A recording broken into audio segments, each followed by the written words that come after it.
All right. Okay, so hello everyone. Welcome back to philosophy, whatever number we are.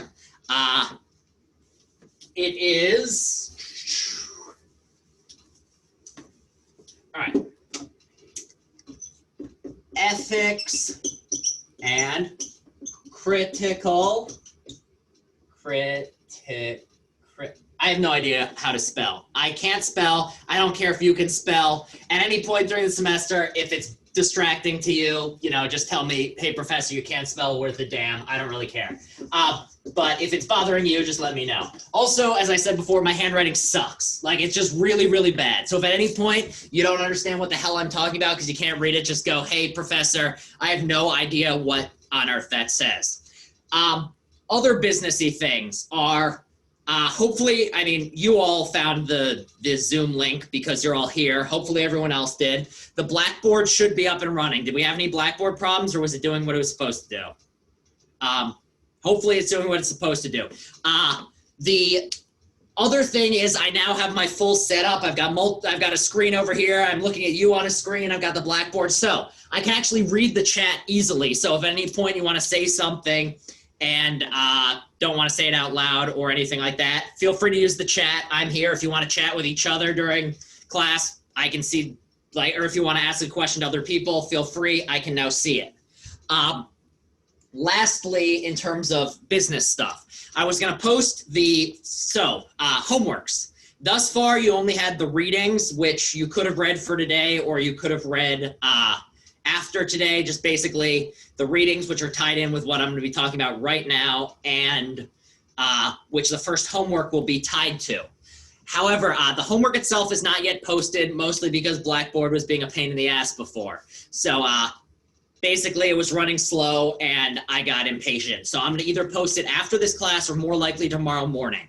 The way the first homework is going to work. So first off, homeworks are always going to be posted probably either by the latest Wednesday mornings, and they're due end of day of Sunday. So as long as they're turned in on the Blackboard, end of day Sunday, and honestly, even that's a little flexible. Basically, I just want them in there so that if I grade them on Monday, we can then talk about them on Tuesday. Also, as I said last class, if you need a little extension or anything, just let me know. I'm not going to be super strict. I'm talking to you on Zoom with like a janky whiteboard. I'm not wearing shoes right now. If you can teach without wearing shoes on, then, the world's all upside down.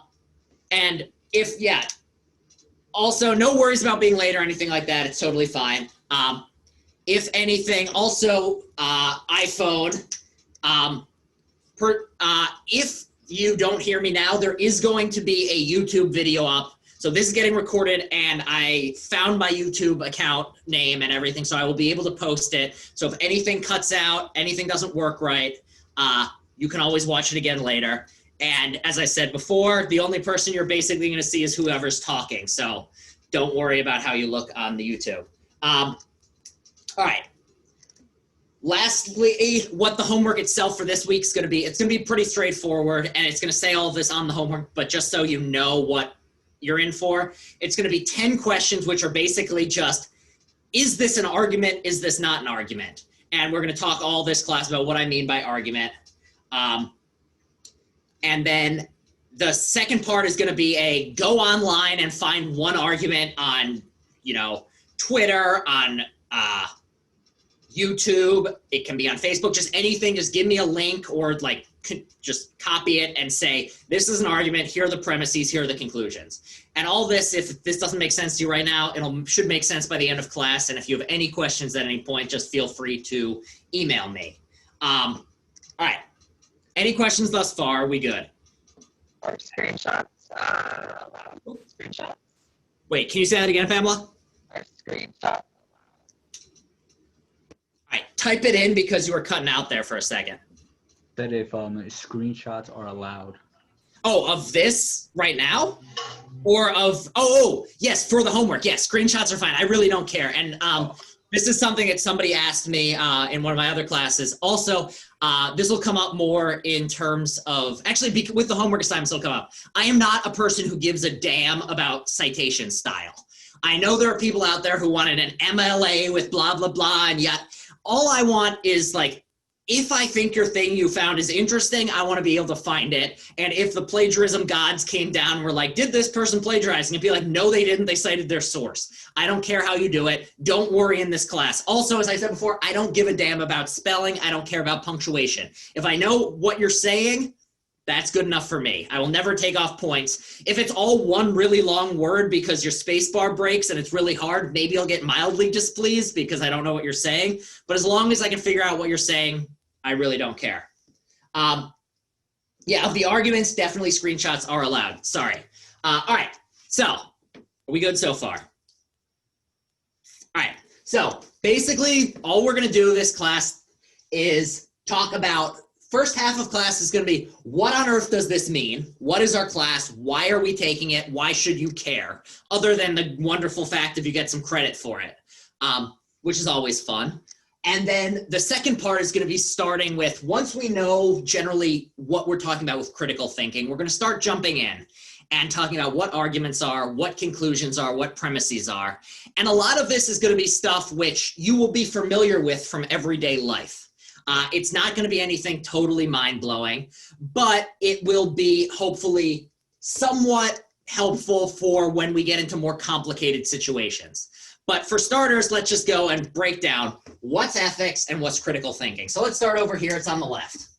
What is ethics? First off, how many, hopefully all of you have heard of this word, or thumbs up, hopefully. Just, this is also a test to make sure everyone's alive. Okay, good. Most of you are not zombies. Okay. So ethics, what is it? What sorts of things are ethics interested in? Or people who are studying ethics, what are they interested in? Or an ethical question comes up in your everyday life. What does it have to do with? Doing the right thing. Yeah, it's tied in with right and wrong. Right versus wrong. And the other side of that, other little words, good versus bad. So if you have an ethical question, it's really just a situation in which you're trying to find out what the right thing to do is, or you're trying to figure out what a good thing to do is. So, you know, we face ethical questions every single day. I'm sure you face tons of them already today. Very often they're little tiny questions. And also very often they have very obvious answers. So for instance, like, you know, one answer, you went to get lunch today. Should I steal this sandwich? Pretty straightforward. Most people would say probably don't steal the sandwich. You may have seen a dog today. Ethical question, should I kick it in the face? Most people, you know, pretty straightforward, don't kick the puppy in the face. Pretty easy. There are, however, more complicated questions. So what is a more complicated ethical question that you may have come across at any point?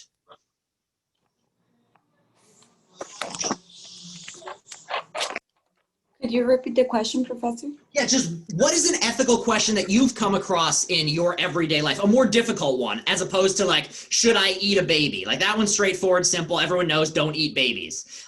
If you don't know that you shouldn't eat a baby, let's talk after class. We have some things to work through here. But what is a more complicated ethical question? One that you have faced or you've heard of someone else facing? Here's one that I'll go with. Oh, Isaiah. Yeah, I was just gonna say, some people have issues sometimes facing whether they should go to church or not. Yeah, so this is one of whether you should go to church. So, and I think another thing that really with church is a big one is family views. So if your family really values going to church and it's a family activity, then it can be a real big ethical question for you. If grandma really wants you to go, is it wrong not to go? Or if you aren't feeling especially religious, is it wrong to go to church? So these are the sorts of questions. Another one which came up, and this was a practical one, you know, that was more difficult is early on in COVID, especially in New York, there weren't enough ventilators. You had 10 patients come in and there were 2 ventilators. And what did doctors have to do? Choose between who needs it the more. Yeah, so these doctors had to choose who gets a ventilator and who doesn't. This is an ethical question. What is the right thing to do? Do you give it to the 50-year-old woman who has a family, or do you give it to the 20-year-old who doesn't yet have a family, but is probably more likely to survive? These are ethical questions that people face in their everyday lives. And so these are all you're talking about with ethics is right, wrong, good, bad. Now, the tough thing with ethics is you can't just look at something and see the right thing. Like if I look at my shirt, I'm like, oh, this is blue. Unless you're colorblind, then it's some weird gray shade. But you can't just look at something and be like, oh, I see it's wrong. Like you don't see wrongness. It doesn't emit a color. You have to, how do you decide what's right and wrong?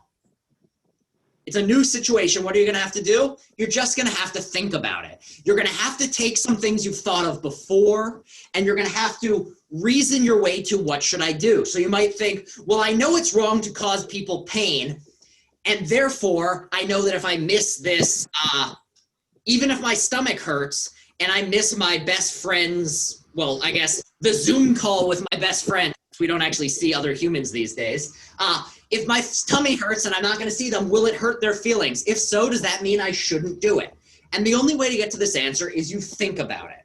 And so that's where the second half of this comes in. So the way to think about this class is we're going to be focusing mainly on these ethical issues and how to think about them.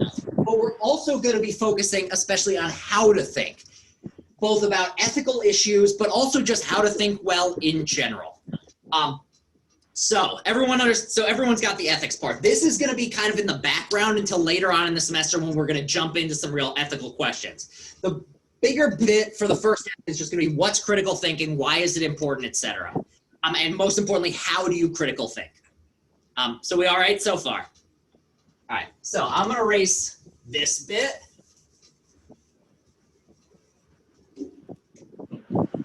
Critical thinking has two parts, and I'm too lazy to erase it to write it the correct direction. So critical and thinking. Both of these words, hopefully we've seen them all before. What is it to think? This is one of those questions, and this is why this is a philosophy class. Philosophy is a lot about asking, questions which you wouldn't otherwise ask. So in this case, you ask, what is thinking? What does it mean to think? Or also, what's the purpose of thinking? Why do we think? This is probably a question you've never really paused to think about. Make decisions. Say that again. Make decisions. Sorry, my mic is. To make choices. Yes, to make choices. Thank you. This is on my end. I also have terrible hearing. Does anyone else have tinnitus where your ears are just like always buzzing in the background? It's really annoying. I recommend not listening to music too loud. So yeah, you do thinking just to, help yourself make choices. So, you come across a situation and you need to decide what to do or what to believe. And the way you go about that is you think about it. So, all of us today had a question of what should I eat for lunch, assuming you ate lunch, or even more generally, should I eat lunch today? Or should I press the snooze button one more time? How do you decide whether to do this? Well, you just go about thinking. That's all it is. So thinking is really tied in with problem solving and reaching conclusions and deciding what to do and also what to think. Should I believe what I read on Facebook today? Should I buy this new thing on Instagram that's being advertised by this person? So that's all that thinking is. Now, what is the critical side of it? Before we put it together, what does it mean to be critical? Just in general, it doesn't have to be in the critical thinking context. If somebody's being really critical of you, what are they doing? Yeah, they're being difficult. They're really taking and poking every little thing. So, if your mother's not being critical, she can say, I like your new girlfriend, boyfriend, significant other. If they're being critical, they might go, I like them well enough and I'm happy for you, but I wish they were nicer. So that's what it is to be critical. You're kind of being negative. You're kind of poking every little thing. So what is critical thinking? Well, it's the same sort of idea. You put them together. The same way in which being critical is just poking at every little thing. Yeah, questioning and judgmental over here in chat. So yeah, to be critical is to be judgmental, to question every little thing. And so what's critical thinking? Well, it's just to think in a way in which you're questioning every little bit of the way. So in everyday life, most of the time, we don't put a ton of thought into our thinking. You might just go, what do I want for lunch? I want a sandwich. If you're thinking critically about it, what you're going to do then is ask questions about your thinking itself. So it's thinking about thinking.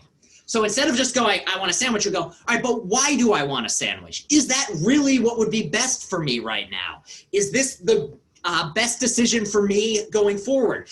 But I had a sandwich yesterday. Does that matter? And so this is what it is to think critically. It's just to really think about thinking. And it's to ask questions about each step of the way. So instead of just taking what's told to you, you might go, oh, wait, you know what? Is that right? Is this something which I should think? Is that a conclusion I should draw? And so in some sense, this is something that you're doing all the time. Like if your friend tells you something absolutely ridiculous and you go, wait, I don't know about that. That's critical thinking. That's all it is at the end of the day. And that's really what this class is going to be, is how can you do this better in your everyday life? So if that's what critical thinking is that this makes sense to everyone? This shouldn't be like super groundbreaking or anything. In some ways, it's just going to be like a lot of this is going to be you getting credit for stuff you already know and me just standing up here and having a captive Zoom audience to hear my own voice. But this is what critical thinking is. Now, the next question is why? What is the point of critical thinking? More importantly, why take a class in it? What is the point? Why should you think critically? Any takers? To make better decisions in life? Yeah, so that's a big thing, is in your everyday life, you are going to have to make a lot of decisions. And what's the best way of making good decisions? Well, to take the time and practice how to go about asking, is this the right decision to make? So for instance, if you have a situation in which you know your best friend is saying, you don't have to wear a mask, you're young, you're not going to get sick, you might pause and say, wait a second, maybe what my friend is saying isn't the right choice. Instead of going with your gut impulse, slowing down, pausing, thinking about it. And if you practice critical thinking, you will be better at it in times in which you really need it. And the fact is, many times in our lives, we have a lot of issues that it helps to think critically about. So really, it's just almost like life. One thing about this class is just it's good skill to learn and practice. And like it's always useful to just practice thinking better and thinking about your thinking. Because, so that's the one thing, it's just the practical in your own life. Another side of it is that out in the world, and it's always been like this, but even more so today, you are just getting bombarded with information. Tons and tons and tons of information is coming your way all the time. In large part, thanks to the internet and new technologies. 500, 1,000 years ago, most of our ancestors couldn't read or write, and so the farthest they could communicate was however loud their voice was. These days, something happens halfway around the world, you know it like that. Now, because of that, you are just getting so much information, which means that's for good and for bad. And you want to be able, in your everyday life, to sort through all the information that comes your way so that you're not coming to believe things which will end up leading you to make bad mistakes. And so you're not doing things which later on you're going to regret because you didn't think about it. And tied in with this last point is, it's always been like this as well. People are trying to get you to think what they want you to think. And very often, that's for your well-being. Like when your parents try to teach you something, they want the best for you. But not everyone has these positive intentions. There are many people out there who just want to manipulate you and get you to do what they want you to do. So what are some examples while I find my water and take a sip? What are some examples of people trying to manipulate you, not always with your best interests in mind? Like your coworker trying to manipulate you to get their work done instead of doing your work? Yeah, so here's one is, how many of us have had the great group project problem? Every time I hate group projects because there's always the one person who says they're going to do something and they don't. And they convinced you that they had a good reason not to do it. And there's always like two people do all the work, the other people just sit back and get the grade. That's a case in which someone's manipulating you. What are some other ways?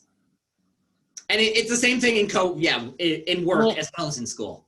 Well, toxic relationships, I guess. Yeah, a toxic relationship in your personal life. And here's one of the things is, why is it that toxic relationships are so hard to get out of? Well, very often it's hard from the inside to think critically about what's going on. There's a lot of emotions. You look at it and you're like, oh, I care about this person, but also this person might be manipulating you. So just being able to take a step back. These sorts of things apply to personal lives. What are some others? That was a really good example. Politicians? Say that again? Politicians? Politicians, that's a classic case. What's a politician's goal? Well, to get you to vote for them. And therefore, sometimes they might say things which really do have your best interests in mind. Other times they don't. And how do you sort out? If some politician says, I have the working class in mind, I really care about the working class, how do you tell whether they're telling the truth or not? They're just trying to get you to agree with them and vote for them. Or maybe they really do care about you and have an opinion. So that's another one. And then the classic one is you go on the internet, and this is the most common one these days. You go on the internet, you go on Instagram, you go on Facebook. What is everywhere? Everywhere you go on these things, it's usually on the side or like smushed in. Oh, Advertisements. isn't it like because you've searched something, then it just pops up every single time? And why? Yeah, it's the advertisements. The advertisements online are trying to get you to buy things. And the reason, so the way in which these advertisements work and the degree to which they're able to manipulate you is really quite impressive these days. So because of the way the internet works, everything you do is being tracked all the time by every website you go to. So anytime you go to a website, it takes your IP address, or if you're logged in through Facebook or Google, it collects that information and records what you're looking at. With that information, it can then suggest things to you of what to buy. So for instance, if you're looking at shoes for 2 hours and you spent like an extra 5 minutes looking at a particular page, but you didn't end up buying it, the website knows you were on that page for 5 minutes. Therefore, you had some interest in that shoe, and they might show that to you later. But not only might they show it to you later, so here's an actual case. How many people are people familiar with those little fitness apps that like tell you how many calories you're burning and you're going for a run and it tells you all this? So like, I know that like Under Armour has one, Nike has one, I know Apple's got its own. So one thing they've actually done is these apps, as well as telling you how far you've run, also collect data on what time you're running, how far you're running. And what they've found is people generally run at the same time every single day. And so what they've found is, what's another thing? Do we have any runners here? Or people, how do you feel after you've finished a run or finished a workout or something like that? Hungry. You feel hungry, but also you generally feel pretty pumped. You're like, yeah, I did that. I just pumped my iron. I'm feeling great. What they found is after, especially runners, after you've finished working out, your endorphin levels are higher. You're feeling good. And what these companies have started doing is advertising running shoes to runners after they've finished their runs. And how do they know about what time you're going to finish your run? Well, people generally run the same time every day, and your app knows that. So what this app can do is you just ran 6 miles. It knows you ran 6 miles. And now what it's able to do is sell that information to someone, which then will encourage you at the time in which you're most likely to want to buy something, because people buy things when they're feeling good. They can use that information to get you to buy something. This sort of manipulation is going on all the time in our lives. And one of the best ways to recognize this is to think critically. So if you get a new advertisement at a certain time and you're like, I really need to buy this, you can pause and go, wait a second, do I need to buy this because I actually need it? Or is it just that this company is presenting it to me in a way at a time that's making me more likely to buy it? So that's just a really roundabout, complex example to show the way in which critical thinking can help you. Like, I mean, we've all bought something and then it arrives and you're just like, why the hell did I spend $50 on this? Why is this in my house? I don't need this thing. Damn it. Why am I here? So this is the sort of case in which if you're practiced with critical thinking and taking the time to go, wait a second, do I really need these 46-inch platform heels? Like, no, I don't think I need these 46-inch platform heels during a COVID lockdown. Well, these are the ways in which critical thinking can help you get to these conclusions.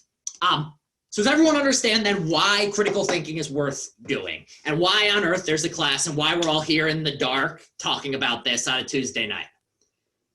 All right.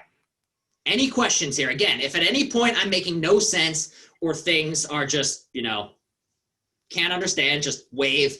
And again, there are going to be plenty of times this semester where I say something that's just bullshit. And so just be like, hey, professor, that makes no sense. All right. So we now know what critical thinking is generally and why critical thinking is worth studying. Now what I want to do, and for the next few classes, basically what we're going to be doing is looking at how to think critically, and more importantly, how to do it well. Because you can thinking comes in many different forms. You can do it better or worse, just like anything else. So what we're going to talk about is what goes into thinking critically. How is it structured? How do you go about it? And then how do you go about it well? So that going forward, you're not being tricked. You can recognize how these things work. So this first class, basically all we're going to do is talk about what arguments are, what premises are, what conclusions are, and how to identify them. And so the first one I want to talk about is argument. And the way argument gets used in a critical thinking class or in logic or philosophy is a bit different than in your everyday life. Because in your everyday life, what does argument mean? It means yelling and screaming and throwing punches. That's not the sort of argument we're talking about in this class. In this class, an argument is just a certain structure or way of thinking. And what it is to argue for a conclusion by means of some premises. Premise 1, premise 2. And these are really just fancy ways of talking about something you're already familiar with. So an example of an argument would just be something like, I am hungry. If I eat, I'll stop being hungry. Therefore, I should eat. So this is all we mean by an argument. You have two things, premise 1 and premise 2, which together support or lead to the conclusion that you should eat. And this shouldn't be anything, this is stuff we do in our everyday lives. We're doing this, we're reasoning, we're thinking. This is just a description of how to think. It's a premise, and you can think of it kind of like a house where you want to put a roof on the house. Well, before you can put the roof, you need the walls. And basically, your conclusion is something you're trying to get. It's like a problem, the answer to a problem you're trying to solve, or a belief you're trying to get someone to accept. And the premises are the ways you support that conclusion, or the ways you reach that conclusion. And in a good argument, these sorts of things, if this one is true and this one is true, then the conclusion is going to be true. So for instance, if I am currently hungry, which I am, and eating will stop me from being hungry, therefore I should eat. And these sorts of things are things that we're going to come across all the time. And this is all it is to be an argument, is you've got some conclusion or something you're trying to get someone to accept or believe or do. And all the premises are the things which mean they should do it, or the things that together add up to get them to accept this conclusion. Why do we call them premises and conclusions? I don't know. Philosophers like big words. Really, it's just like the thing you want someone to think or do, and the ways you're trying to get them to accept it, or to believe it, or to do it. Does this make sense to everyone? This shouldn't be, hopefully this is all, and again, this is all stuff you're doing in your everyday life. It's just giving fancy names to it. So, another thing I want to bring up, so very often, draw a little line.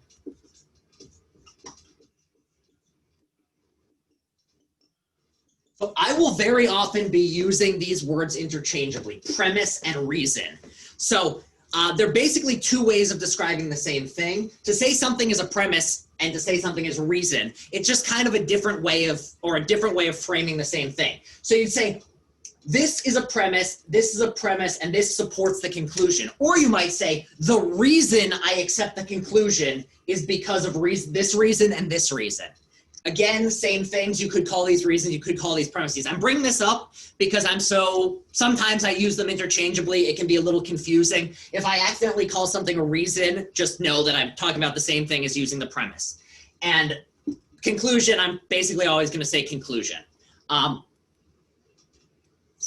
So that's all that an argument is just some premises. And we're going to talk more next time when we're talking about the difference between good and bad arguments. What it is that make something a premise or how the parts fit together to make an argument. The basic idea, though, is just all an argument is something which is designed to get someone to accept a certain conclusion. And it's going to be usually you'll see in a few sentences or a stream of thought in your own head. And it's just, a few things which try to get you to a certain thing you should do or think or conclusion you should draw or solution to a problem. Now, the reason that this is worth highlighting is not every single argument is easily identified as an argument, and not everything that looks like an argument actually is an argument. So, what do I mean by this? Well, I'm going to put up 3 things that look as if they could, like the same thing, 1 sentence, 2 sentence, 3 sentence, all kind of related to each other, and I want you to tell me whether it's an argument. Spoiler alert, it's not going to be an argument, but we can then work through why it's not an argument. So, if I say, I really like dogs. I had a dog once. It was cute. Now, these are all on the same topic. It's all about dogs and my having dogs and dogs being cute, etc. But it's not an argument. Why isn't it an argument? Well, it's not trying to prove anything. This last line is not a conclusion. This is just a statement of fact. Like, I had a dog and it was cute. I'm not trying to get you to conclude anything. I'm not trying to get you to do anything other than like, oh yes, that is true. That is a true statement. Your dog was cute. I'll believe it. If I tell you, how might I turn this into an argument? What if I were to erase this? What is the conclusion? Like, how could we turn these 2 things just from statements of fact into a premise? What sort of conclusion could we draw from these 2 things? And you should get a dog again. Yeah, so that's going to be a little more complicated. We'll get to it, but that is definitely the sort of thing that you could say here is a conclusion from this would be get a dog again, or something like this. Therefore, you know that I once had a pet, or therefore you should definitely consider getting another dog of the same breed since you liked that one so much. That's an argument. Or if I say something like I really like dogs. I know you like dogs. Therefore, there is something we have in common. This is another thing that you could say is an argument. I don't know why you'd want to prove this to someone. I mean, I guess if you're having like the most boring first date ever and you seem to have nothing in common with each other, and you're like, well, here's one thing we have in common. We both like dogs. What a great start to a relationship. But that's the sort of thing that we're talking about, is you can turn premises or 2 statements of fact into you can turn them into premises by giving them a conclusion they're arguing for. But just because you've got 3 things and they're all true doesn't mean it's an argument. For it to be an argument, there has to be some conclusion you're working towards. And this is something I'm highlighting here, and it's going to come up a lot more later in the semester when we're talking about the papers. Because papers, very often, one of the most common mistakes people can make, myself included, is in a paper in which you're supposed to be arguing for something, just stating facts instead of trying to prove why it's the case, or instead of showing that these are premises that support a conclusion. If you just describe everything, it's not trying to get someone to reach the conclusion you want them to draw. So that's just the difference between an argument and a non-argument. A non-argument is just describing something. An argument is going to try to get someone to draw a certain conclusion or believe something or do something. And so in the homework, basically, the first part of the homework is just going to be looking at arguments and looking at passages which aren't arguments and telling me which ones are arguments, which ones aren't. And then if it's an argument, telling me which are the premises and which is the conclusion. So that's what I want to spend the last bit of class doing. Any questions thus far? We doing okay? Nobody seems to be having problems, so awesome. All right, the last thing I want to do is just, as I said, arguments are often not laid out nice and neatly. Sometimes arguments are very messy, and very often people try to hide the fact that it's an argument because they're trying to convince you of something. So therefore, it's useful to identify when you're getting presented with something, what the premises are and what the conclusions are. And the best way to figure out this, there's no hard and fast way of telling what's a premise and what's a conclusion, but there are some useful tricks and tips. So one way to do it is there are certain words that very often go with a conclusion. So things like therefore, thus, therefore, thus, so. So these are various, and I think some of these are listed in the readings, but basically anything which just highlights like, hey, this is going to be the conclusion. You know, you say this and this, therefore this, or this and this, thus you should conclude this, or blah and blah, so blah. This is one way to identify. Usually these go with the conclusion. But there are some other useful ways too. So let me just put up an argument that's rather complicated, and we can see the ways in which identify the various premises together. So, one.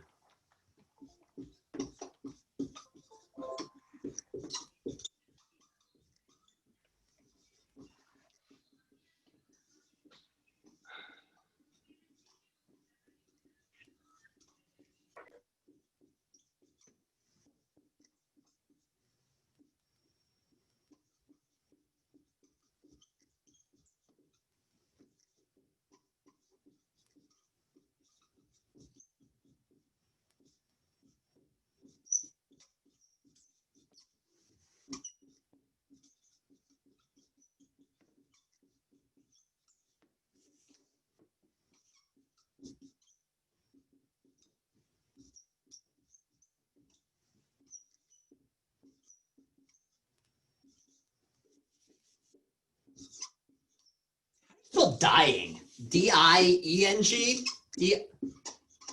D-Y-I. Why?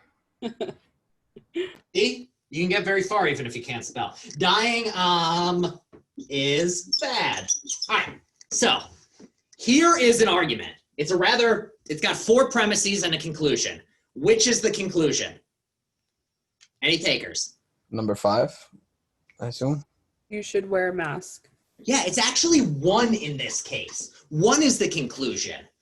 And so now what I want to do is talk about, because this is the thing you're trying to convince someone of. Most everyone already accepts that dying is bad.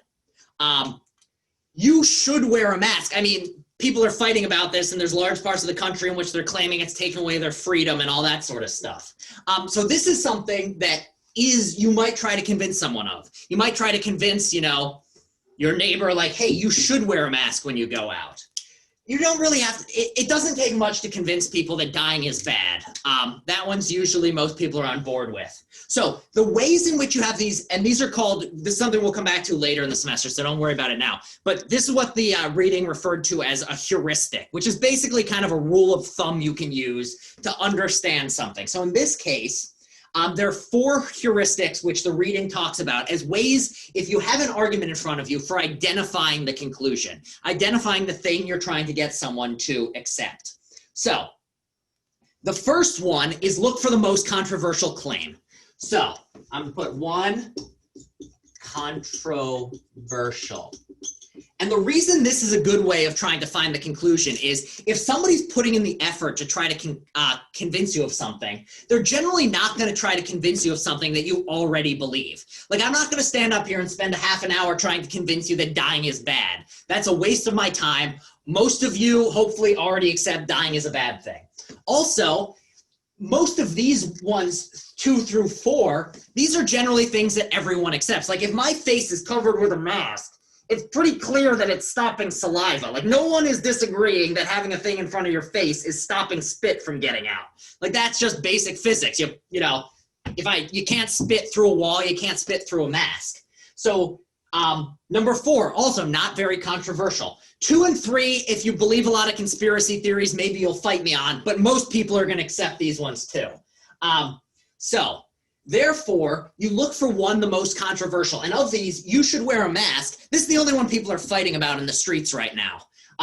Thankfully, not too much in New York, but there are plenty of places in which people are literally fighting and etc. The second heuristic is you look for which one takes a stance. So what do I mean by take a stance? Well, it's the one in which the person is like coming forward and saying, you should believe this. This is the one that I'm trying to convince you of. This is the one that you could take another side in it. These ones aren't so much taking a stance. They're more just stating facts. Like dying is, no one's disagreeing that dying's bad. COVID can be passed through saliva drops. Again, pretty straightforward. This is the only one that has a should in it.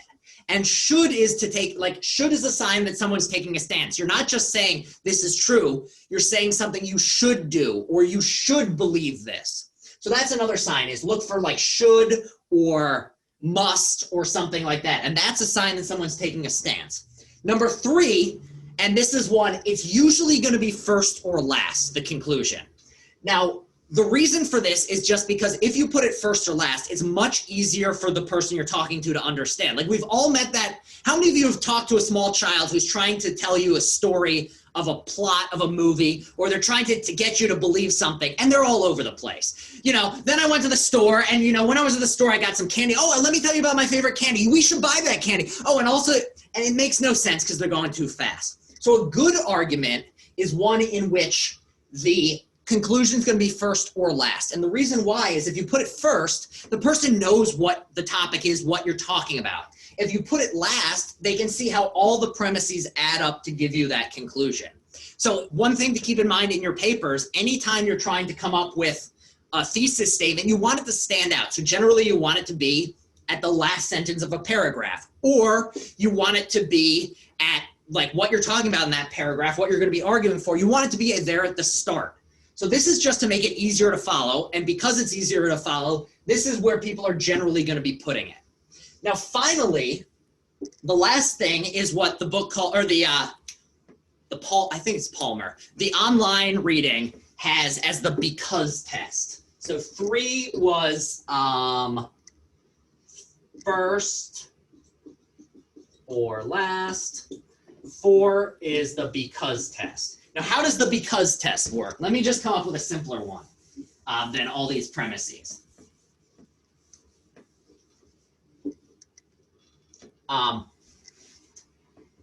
You should wear a mask because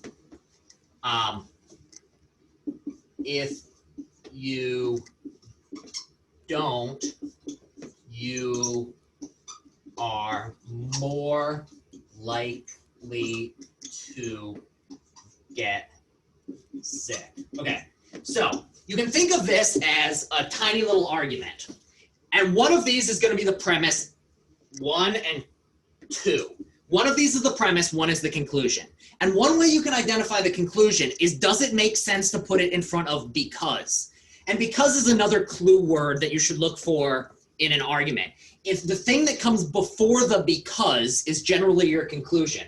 So, you should wear a mask because if you don't, you're more likely to get sick.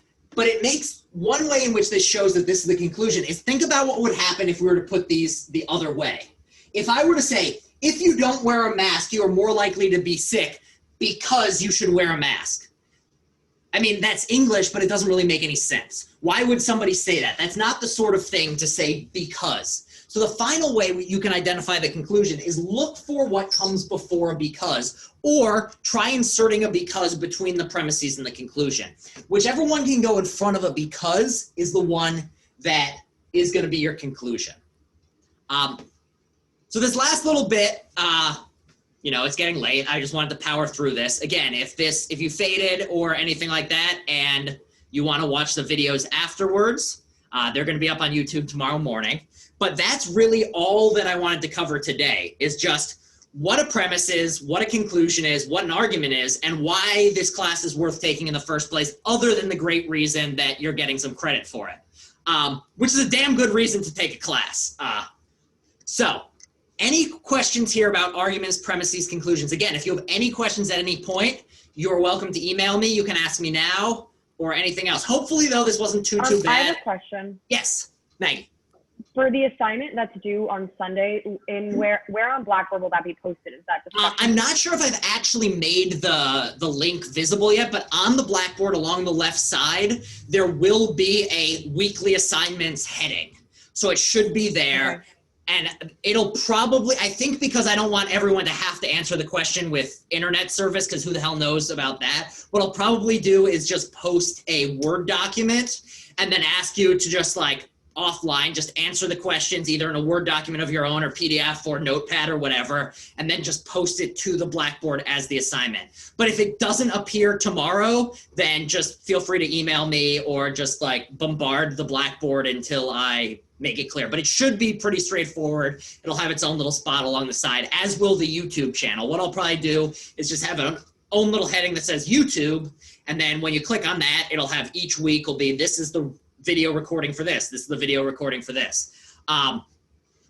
Any other questions? Yeah, can you just one more time give me like a quick like definition based kind of I guess wording for conclusion and premises and like Yeah, how so there are a million ways of saying this, and part of the tough thing is it's tough to put into words, but basically you can think of it as the conclusion is the thing you're trying to get someone to do or get someone to believe. So it's the thing you're arguing for or the thing you're trying to prove. And the premises are the things you're using to prove it or the things you're trying to use to get them to do that thing. So for instance, you know, I'm a little kid, I want to get a family dog. The conclusion, the thing I'm trying to argue for is let's get a dog or we should get a dog. The premises are going to be things like dogs make families happier. It will give us something to talk about on Sundays. It will pick up the newspaper as if anyone actually read a newspaper. Also, I don't know, did anyone ever have a dog that played fetch? I never actually had a dog that would play fetch. My dog was cute, but it was dumb as hell. But these are the sorts of things we're talking about, is the conclusion you can think of as the thing you're trying to get someone to believe or the thing someone is trying to get you to believe. And the premises are the support or the evidence or the reasons you should believe it. And hopefully this will make a little bit more sense as the semester goes on. But that's basically all we're talking about here is the thing you're trying to prove or the stance you're trying to take, and then the premises are the ways you get there or how you prove it or the things that support it or the things that show it's true. Was that helpful at all? Yeah, that was perfect. Thank you so much. Okay, awesome. Any other questions? All right, if there's nothing more, then you are all free to go. Again, we're only meeting on Tuesdays. So Thursday evening is yours to do whatever it is you want to do. Just make sure the homework is in by the end of the day Sunday, and even that's a little flexible where really as long as it's there by the time I wake up Monday and start grading, I really don't care. So, you know, if you forget to do it till 3 in the morning and you're a night owl, go ahead. I'm not going to take off points. Also, if you email me something came up, you need an extension, also not going to take off points. So don't stress about it too much on the deadline bit. Just make sure to get it done. Something comes up, just reach out. And again, if you have any questions, feel free to shoot me an email, anything like that. All right. Stay safe, good luck, and I will talk to you all next week, and this recording will be up shortly. Thank you. Thank you, Professor. Thank you. Have a good night. Thank you. Well, good night. Thanks, you as well.